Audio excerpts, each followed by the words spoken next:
बिस्मिल्लाहिर्रहमानिर्रहीम। अस्सलाम वालेकुम। Welcome back to my channel. उम्मीद करती हूँ आप सब खैरियत से होंगे। आज मैं आपके साथ मज़ेदार से रायते की रेसिपी जो है वो शेयर कर रही हूँ।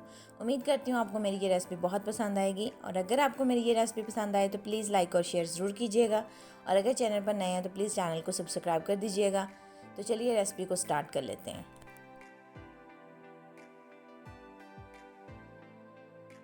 यह मज़ेदार सा रायता बनाने के लिए सबसे पहले एक बाउल में मैंने हाफ़ के जी के करीब जो है वो दही लिया है, और उसमें मैंने बेसन की बूंदी ऐड की है। बूंदी को मैंने 10 मिनट के लिए पहले ही पानी में भिगो के रख लिया था, और फिर इसे अच्छे से निचोड़ के मैंने दही में ऐड कर दिया।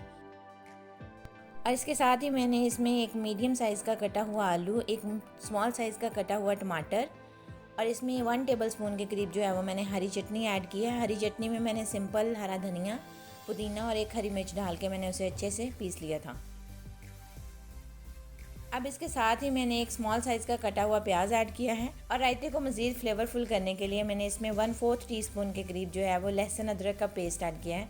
अब इसमें कुछ हम स्पाइसेस ऐड करते हैं, जिसमें मैंने 1/4 टीस्पून नमक, हाफ़ टी स्पून लाल मिर्च का पाउडर, और इसे चटपटा सा बनाने के लिए मैंने इसमें 1 टीस्पून जो है वो चाट मसाला ऐड किया है। तमाम इंग्रेडिएंट्स को अच्छे से मिक्स कर दिया है। तो हमारा मज़ेदार सा दही का रायता जो है वो बिल्कुल रेडी है। आप इसको रोटी, चावल, कबाब, किसी भी किस्म के कटलेट्स आपने बनाए हैं उनके साथ आप इसको जो है वो सर्व कर सकते हैं। बहुत ही मज़े का लगता है, लाजमी ट्राई कीजिएगा। इंशाल्लाह मिलते हैं एक और मज़ेदार सी नई रेसिपी के साथ। तब तक के लिए मुझे इजाज़त दीजिए। अल्लाह हाफ़िज़। अपना बहुत ख्याल रखिएगा।